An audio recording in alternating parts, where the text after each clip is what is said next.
Amen? Tayo po'y tumayo. Sabag po natin Panginoon, natin pong basahin ang salita ng Diyos na matatagpuan po sa Revelation 20, 14. Sabag bilak po natin, ating pong sabay-sabay basahin. 1, 2, 3. Ang kamatayan at ang hadis ay tinapon sa lawa ng apoy. Ito ang ikalawang kamatayan, ang lawa ng apoy. At ang sino mang hindi nagpupuan sa aklat ng buhay ay tapon sa lawa ng apoy. Purihin po ang Diyos sa pagkabasa ng kanyang mga salita. Tayo pimakaw po. Yung title, The Lake of Fire. Second, death. Ang pangalawang kamatayan. Yun po ba? Tunay na kahulugan. Kung bakit po ginawa po ng Diyos ang impyerno. Yun po. Amen. Kung tayo po sa ngayon, tanongin po ang ating sarili o mga ibang tao sa ating paligid, ano bang the usual na kailang sasabihin patungkol po sa impyerno? Amen? Well, kung ating po may ma-observe, no? Sa lahat po ng uri ng tao, yun po, ang iba po nagsasabi, ang impyerno po ay hindi po nag-i-exist. Yun po ba? At ang mundo po natin, ang iba naman na nagsasabi na ang mundo na to ay ito na po ang impyerno. Amen. At ang iba naman po ay nagsasabi na wala lang pong buhay pagkatapos po ng kamatayan na to. At yun po. Ang iba naman po ay nagsasabi na wala pong lugar ng kahirapan o suffering. Yun po. Karamihan po nagsasabi po nito, yung mga ating mga atheists, no? Sibang may kakilang atheist po dito. You know? Sinasabi nila ang piano po ay isang katang-isip lang. At sabi po nila, nilikha po ito po isang tradisyon po ng mga Kristiyano para matakot po, o kontrolin ang tao sa mundo. Yun po ang sabi po nila. Sa pamamagitan po ng pag-aaral po daw ng impyerno ay makukontrol po na isang sekta o isang samahan ang isang grupo upang sumunod po doon sa kanilang paniniwala. Yan po ang pananaw nila po pagdating po sa impyerno. Amen? Minsan ang salita po ng impyerno, ano bang nagagaya po natin ito sa kabastusan? Yun po ba? Sa pagbibiro. Or even na pag nagulat tayo. Yun po. Minsan marinig po natin, what the hell? Di ba? Yung mga ganong salita, go to hell. Yun po. At minsan naman po, hindi nire-relate po natin ang kalagayan pag nasa labas po tayo. Ano po kadalasang sabi po natin? Sa sobrang init, para ng impyerno. Yun po ba? Hallelujah. Ganun din po sa ating bahay. Yun po. At nasasabi na isang bata ng kailang pamilya ay nasa impyerno. Kasi sabi ng isang nanay, demonyo ka. Amen? At sabi po ng tatay, demonyo ka. Amen? Ibig sabihin, nasa loob siya ng impyerno. Amen? Hallelujah. At yun po ang kadalasan ng mababanggit po, lalo na pag hindi po tayo naka-inline po sa Word of God. Yun po. At yun ang kadalasang naging mindset po natin patungkol po sa impyerno. Pero ang impyerno po is not just a noun, mga kay Kristo. Yun po. Ang impyerno po is not just a word. Yun po. It's a realm of punishment. Lugar po ng paghukom. Amen? Ito po yung lugar na kung saan itinakda po ng Panginoon, yun po ang galit ng Panginoon doon sa mga taong hindi po sumumpalataya sa Kanya at wala pong pagkakilala sa Diyos. Amen? Kaya nga minsan may narinig po tayo isang pastor na nagsabi na sa lumang tipan, napagbibintangan po nila na ang Diyos na lumang tipan ay siya na po yung kalaban kasi sobrang po ng higpit. Po. Napaka-severe po ng kanyang punishment. Po, napakalupit. And yet, kung ating pong tignan po ang bagong tipan, po, ang Diyos po ng lumang tipan at ang bagong tipan ay isa lang po. Yun po ba?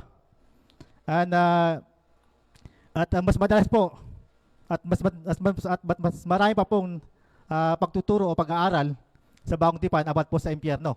Amen? Minsan nasasabi po natin na si John the Baptist na mga karalan na napaka mabigat. Yun po ba? Kung nababasa po natin yon, napakabigat ng yung pangangaral patungkol po sa impyerno. At ganun lang po si Pablo. Yun po, na matalas na nagtuturo po about sa impyerno. At ngunit, kung mayroong matinding nangaral po about sa impyerno, ay walang iba kundi ating Panginoong Jesus. Amen po ba? Hallelujah. Hindi lang po siya nangaral about po sa ating kalusugan, kung paano tayo pagpapalain, but most of all, yun po, nangaral po siya about sa impyerno. Yun po ba? Kung ating pong kung mababasa po natin sa Revelation, is only a glimpse of heaven, ang ano po doon.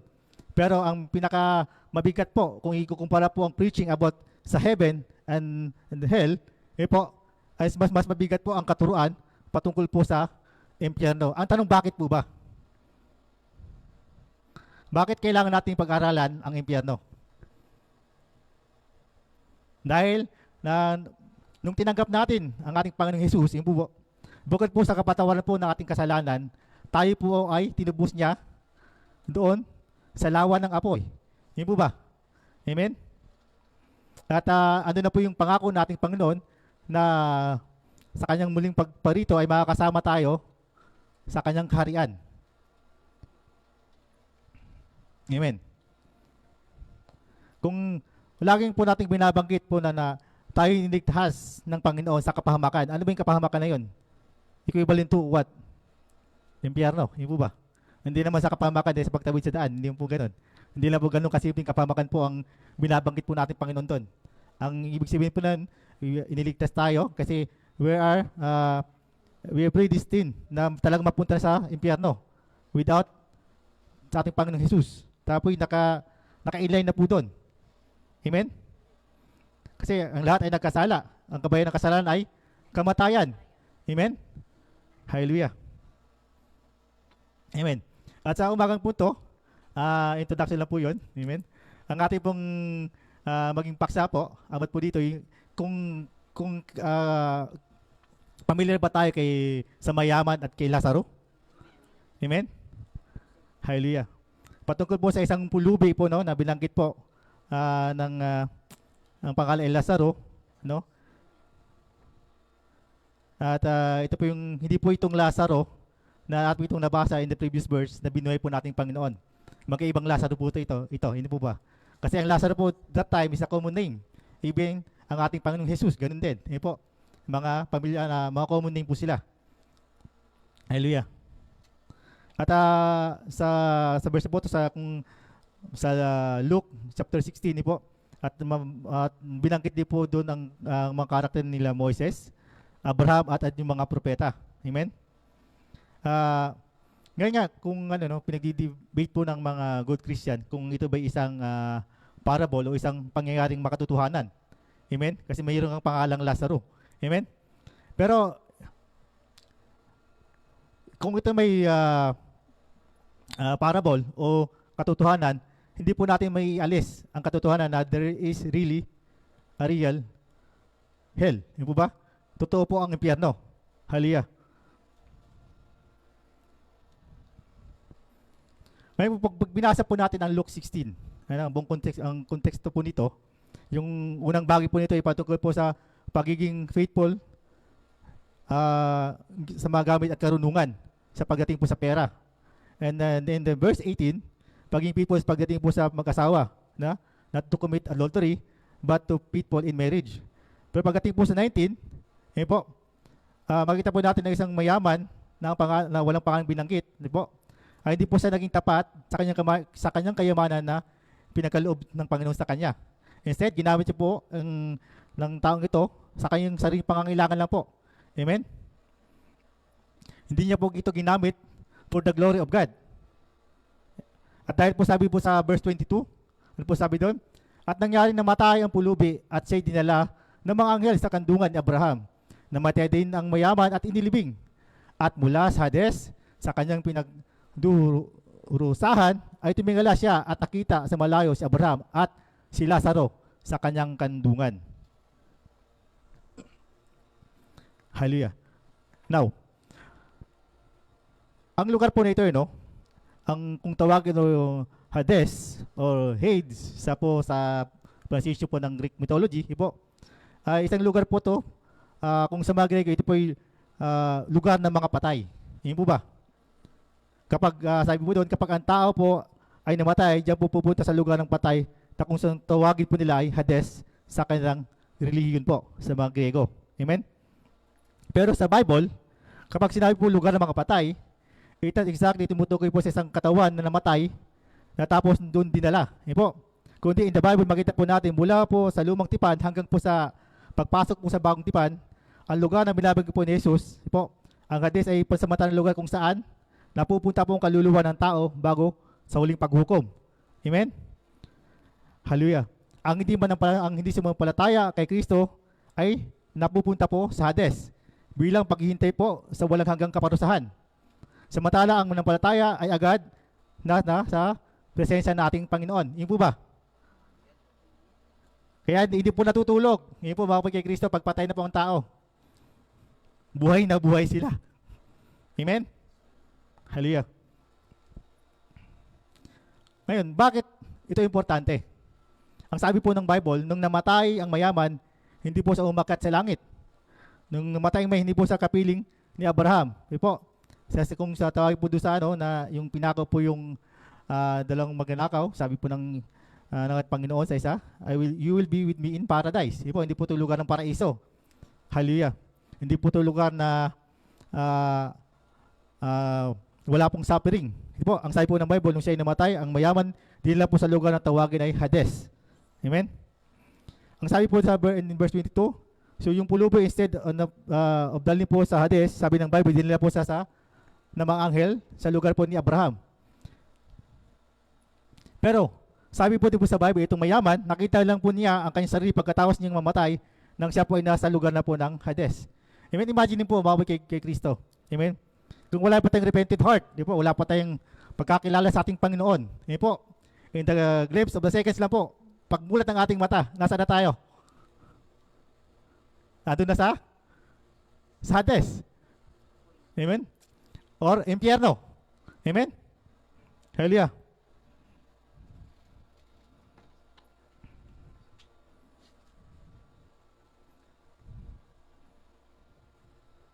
Amen. Hallelujah. Pati, welcome po. Amen. Ang tanong, posible ba, po, na kung yung pulubing lalaki ay dinala ng anghel doon sa pagkatapos mamatay sa kanlungan ni Abraham, posible ba na din yung hindi na mapalatay ay dadalhin ng mga anghel sa impyerno? Amen. Ano po sabi ng Bible? Kung titingnan po sa Mateo 13, at kung paano binubunot at sinusunog ang damo, ganoon din naman ang mangyayari sa katapusan ng mundo. Ang anak ng tao ay magpapadala ng mga anghel at aalisin nila ang kanilang kaharian, at ang lahat ng gumagawa ng kasalanan ay nagiging dahilan ng pagkakasala ng iba. Amen? Sabi sa 42, itatapon sila sa nagliliyab na apoy, kung saan sila itatangis at nagagalit ang kanilang mga ngipin, ngunit ang matuwid ay manginingning na parang araw sa kaharian ng kanilang ama. Makinig ang sino mang may pandinig. Amen? Hallelujah. Ngayon, sinasabi po natin, nung tayo po'y meron ba pagsisisi sa impyerno? Amen? There are gnashing of teeth. Sabi nga doon. Amen? Kung gano'n, kumbaga yung nagagalit. Ibig sabihin. Po. Kaya sinasabi po doon sa ibang verse, Panginoon, kami po'y nagpagaling sa iyong mga pangalan. Po. Kami po'y lumakad. Pero at the end, ano po sabi ng Panginoon? I don't know you. Po. Hindi kita kilala. Amen? Hallelujah. Kaya andun yung galit ng isang tao pag namatay. Even doon, wala siyang ibang bibig, kundi ang sinisisi niya ang Panginoon kung bakit siya nandun. Amen? Hallelujah.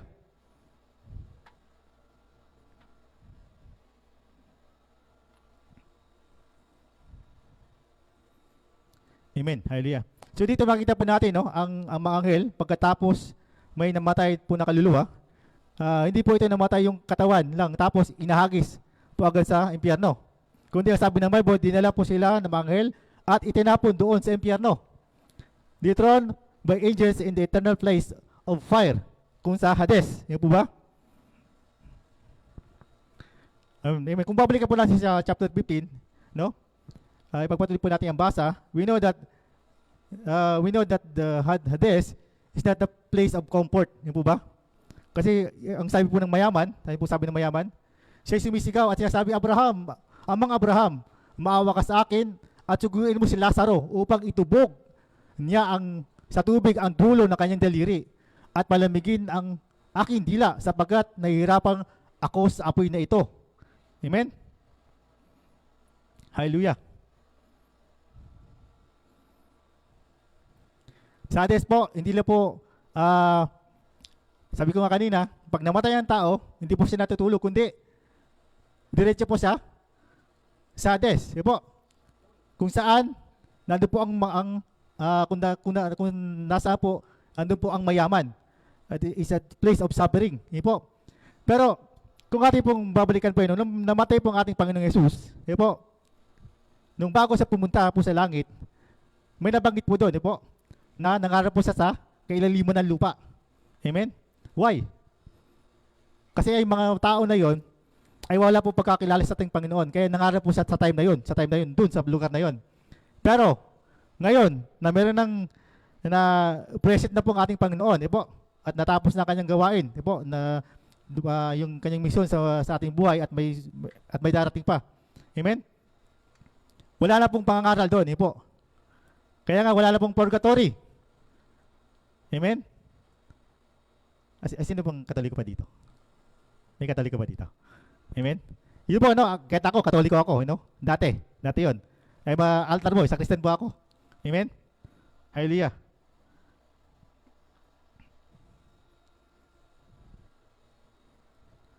Amen? Pero, ano lang po pangako ng Panginoon sa atin bilang isang mga Kristiyano? Kaya na pa ako nagbabanggit ng puro negative. Positive naman. Ano bang kahinatan ng isang Kristiyano? Pag namatay ang isang Kristiyano, diretso po sa piling ng Panginoon. Sa Abraham Blossom, po. Kung saan, ano po yung lugar na komportable po tayo doon. Doon sa lugar na wala nang pagtangis, wala nang kirot, sapagkat ang mga dating bagay ay lumipas na. Revelation 21:4. Yun po ba? Pero yung minamahal natin sa buhay, no? Yung mga kaibigan natin, kakilala po natin, ibig natin mga katrabaho, yun po, kamag-anak po natin, nais po nating bahagian ng salita ng Diyos, yun po, kapag po yung mga yon po ay hindi po tumanggap at nakinig po sa aral ating Panginoon, saan sila pupunta? Sa Hades. Without repentant heart, yun po, isa yung kanilang pupuntahan. At hindi pa ako nagsasabi nun, ang Biblia po. Amen? Hallelujah.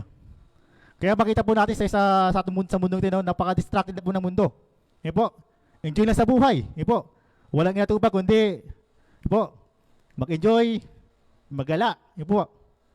At ang hangarin po ng karamihan po na sa mundong ito ay maging sikat, yumaman, yun po, ito pa rin ang ambisyon sa buhay. Yun po, makuha nila ang dapat makuha. Pero hindi na po nila lubos na unawaan ang kahalaga po ng buhay. Ang buhay po na ito ay hawak po nating Panginoon. Po, may tinakda na pong segundo ang ating buhay. Oras, panahon, at edad para sa ating pagsilang at kamatayan. Amen?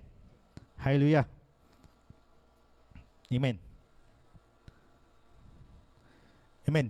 At then, kung tayo po ay natagpang, hindi po, at wala pong relasyon sa ating Panginoon, wala pong tunay na relasyon, ha? Kasi mayroon ng relasyon sa ating Panginoon. Kilala kong Panginoon. Pwedeng sabihin natin ganun. Pero wala tayong tunay na pagkakilala sa ating Panginoon. Po, ito po yung sinasabi sa Revelation po, yung mga bulaan ng mga ngaral.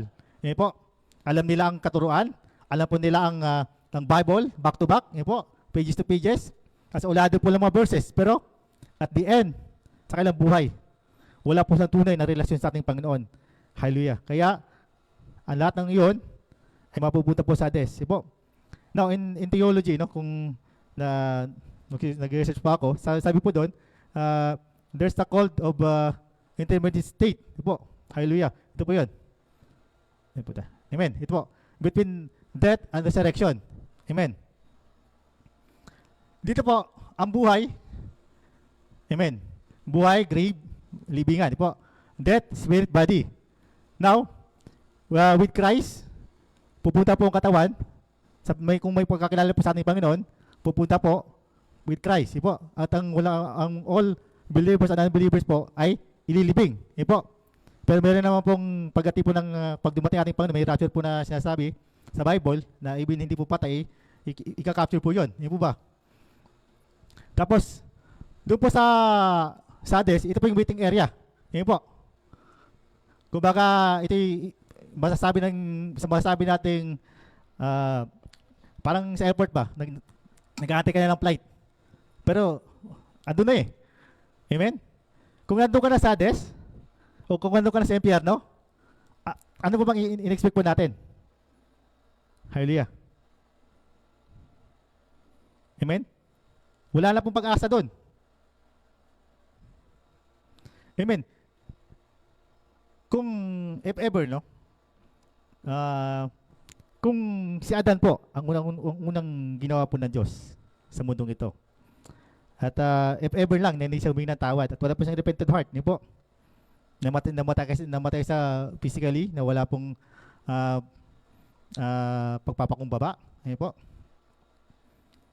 Ngayon, kung sabi nga ng mga theologian, maybe nasa 4,000 o 6,000 years old na siya ngayon. And then, nasaan siya? Nandun siya sa lugar ng Hades. Yan po ba? At ito po yung isang eye-opener po sa atin. Marami po tayong mga lamay na napunta na po. Yan po ba? Amen. Marami po tayong makilalang tao na ngayon buhay pa, kinabukasan, patay na. Na lalo na po nung sa COVID, di po, makita po natin na napakasigla pa ng ibang talagang pa yung bodybuilder sila. At the end, di po, patay na rin. Amen?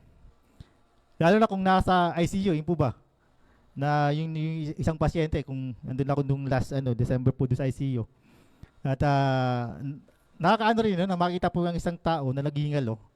At pag sinabi po ng isang nurse o isang doktor, code blue, kung tawagin po nila, ito po yung meron na po isang cardiac arrest.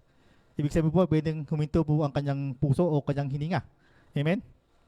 At pagkasunod po noon, pag di po na-recover, time of death na, TOD. Amen? Hallelujah. Pero pagdating po sa atin bilang isang Kristiyano, kapag binawian po ang isang tao ng buhay, ano ba ang ating madalas na maisip? Masasabi ba natin RIP? Rest in peace? Amen? Magtatanong tayo kung yung tao ba yun na yun nasan na ba siya ngayon sa state na to? Kayo, kung tatanungin ko kayo, kung meron kayong mahal sa buhay dati na namatay na, masasabi ba natin sa kanilang kalagayan nung sila'y buhay pa o mga kaibigan man, nasaan ba sila sa state na ngayon? Ano ba sila sa kanlungan ng ating Panginoon? Or andun sila sa impyerno? Amen. Kaya nung bago namatay ang aming tatay, by the way, my father is converted to Muslim. Amen. And I pray for that day. Binigay ko, tinawagan ko yung kapatid ko, nasa hospital siya And I asked for a prayer, na mag-pray kaming dalawa. Pagpapatanggap. Amen. Na magkaroon siya ng repentant heart. Kasi pag Muslim talaga matigas ang puso Hindi ko, nawa, tinanggap niya ating Panginoon sa time na yon. Amen. Nawa na yung pagiging Muslim niya ay na-convert into Christian again. Kasi if ever na hindi niya tinanggap, hindi siya wala sang repentant heart, po, malamang andun siya lugar ng impyerno. Na kung saan sinabi ng mayaman, hirap na ako. Amen? And that is the teaching of the Bible. Hindi ko po turo to.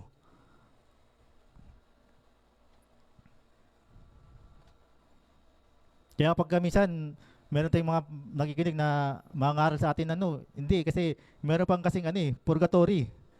Pag mayaman ka, bayaran mo lang yung lahat ng lahat ng padasal. Pag mayaman, pwede para umakyat agad yung kaluluwa sa langit. Hallelujah. Sa matter of fact, kung titignan po sa verse 26, sabi po doon, ito, bukod dito may isang malaking bangin na ilagay sa pagitan natin upang ang nagnanais na matumuwid buhat dito patungo sa inyo ay hindi maari at wala ring makatuwid mula rito patungo sa amin. Amen? Hallelujah.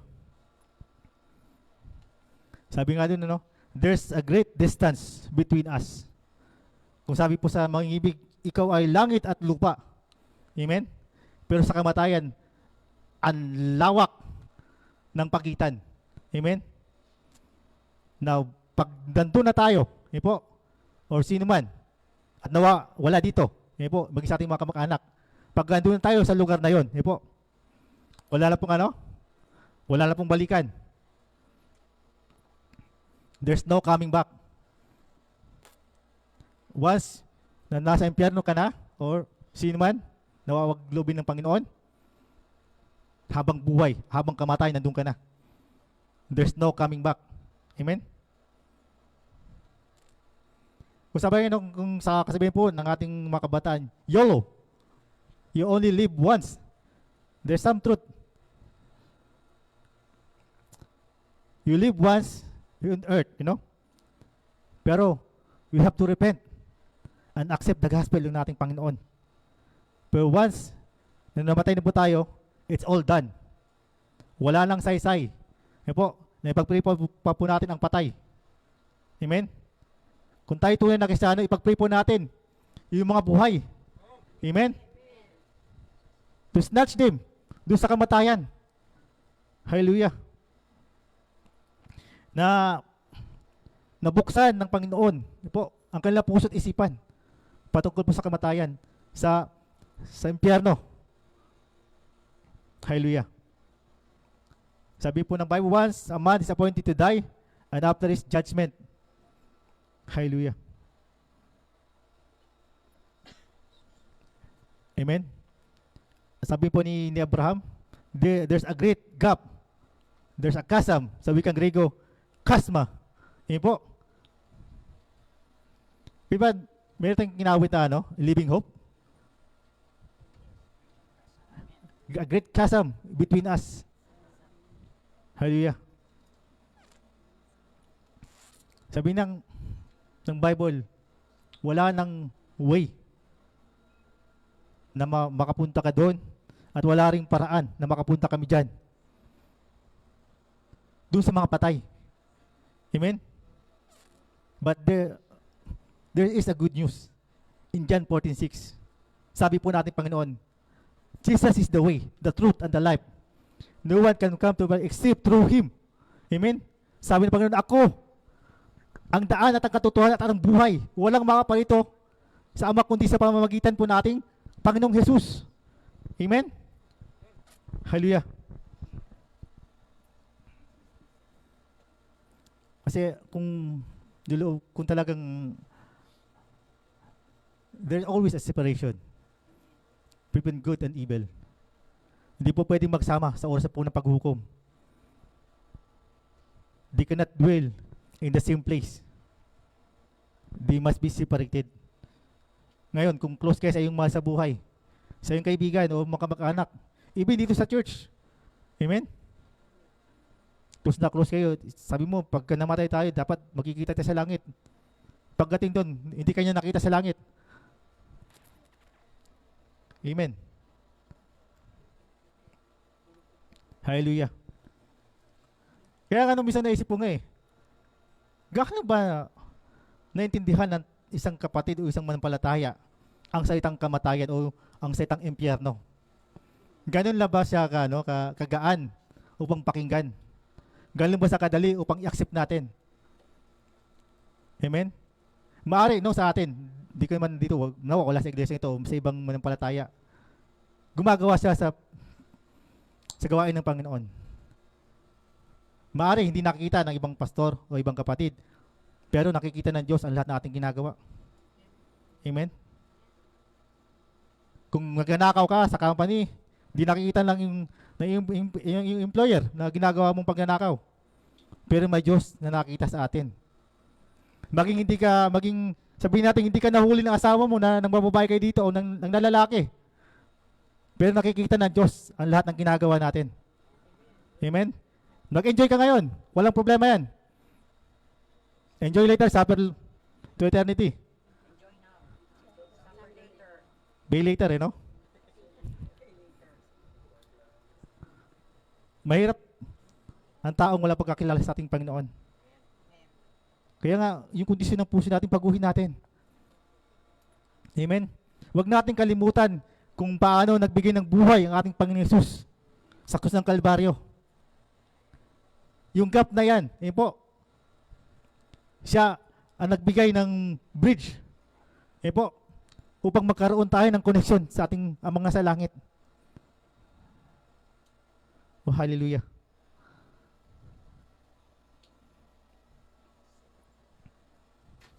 Amen. Sabi pa rin, at nakita ko doon isang malaking tronong puti at ako po doon, ang lupa at ang langit ay tumakas sa kanyang harapan at walang natagpo ang lugar para sa kanila. At nakita ko ang mga patay, mga dakila at mahamak na nakatayo sa harapan ng trono at binuksan niya ang aklat, binuksan din niya ang isa pang aklat, ang aklat ng buhay at ang mga patay ay hinatulan ayon sa kanilang gawa, ayon sa kanilang nakatalas sa aklat. Tapos ito, ang iniluwal sa dagat ng mga patay na nasa kanya ay binigay sa kamatayan at Hades. Ang mga patay na nasa kanila at hinatulan ang bawat tao ayon sa kanilang mga gawa. Amen? At ang kamatayan at ang Hades ay tinapon sa lawa ng apoy. Ito ang kalawang pangkamatayan, ang lawa ng apoy. At ang sinuman na pagiging Kristo, hindi matagpuan na nakasulat sa aklat ng buhay ay itatapon sa lawa ng apoy.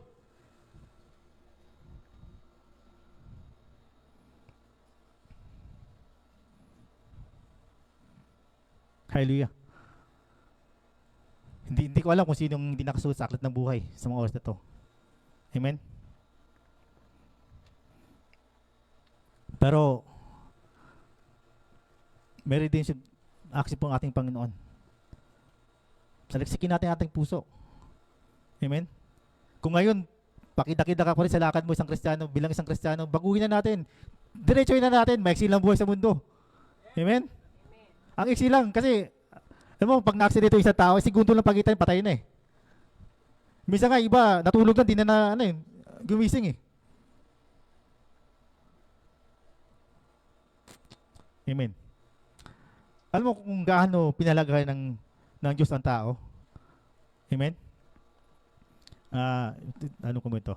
At sabi po sa Diyos, narinig po niyo ang sinabi, huwag kang mangalunya, ngunit sinabi po sa inyo, ang bawat tumitingin sa isang babae na may pagnanasa at nakasala sa kanyang pangaluya, sa kanyang puso. Amen?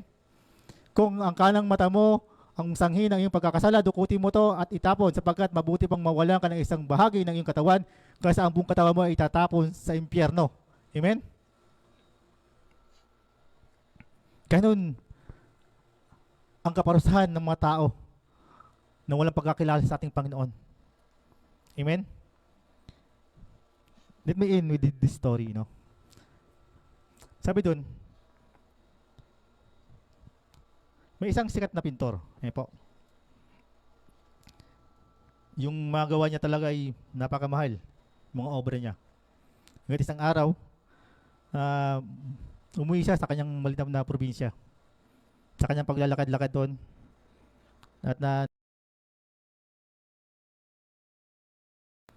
At may isang nakitang bagay doon. Sabi niya, gawa ko to.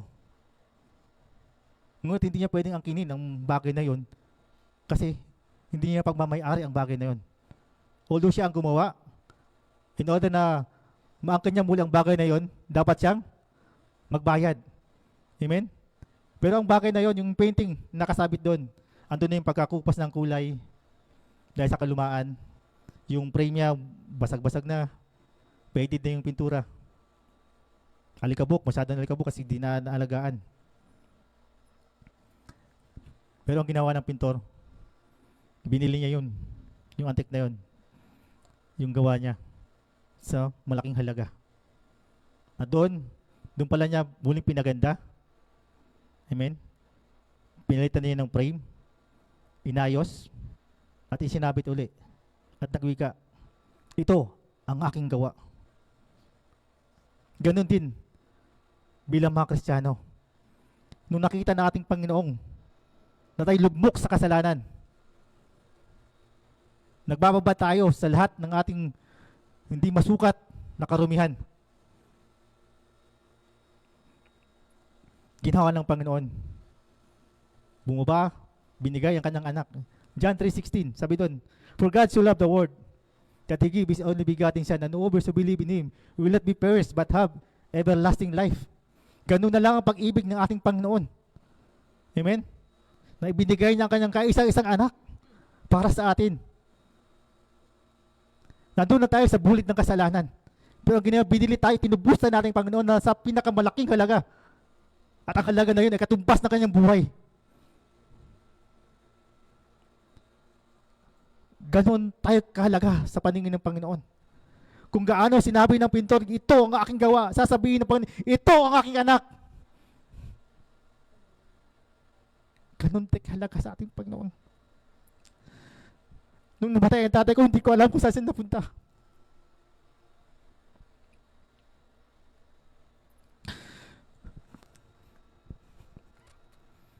Hindi ko alam. Kung sa inyo ba, okay lang bang mamatay ang iyong kamag-anak na walang pagkakilala sa Panginoon? Okay lang ba na maupo lang tayo dito at walang gagawin? Hindi natin alam ang bukas. Hindi natin alam kung saan matatapos ang lahat.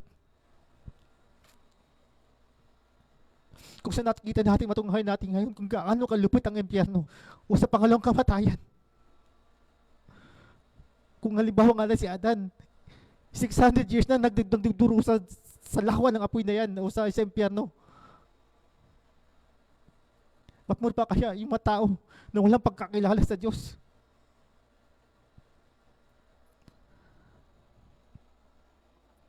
Hallelujah. Kaya, may reliko ang mensahe natin sa isang kontraktor. Since uso naman ang kontraktor ngayon. Sino ang kontraktor na ating buhay? Ang ating Panginoong Hesus. Kung pipili ka pa ng ibang kontraktor na ang ating kalaban, ang panghako ng Panginoon ay habang buhay. Walang pagtangis. Oo, magkakaroon tayo ng kahirapan.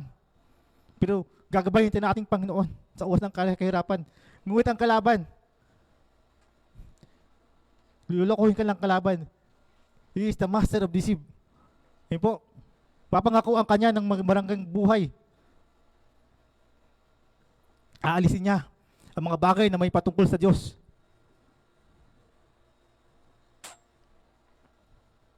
Hallelujah.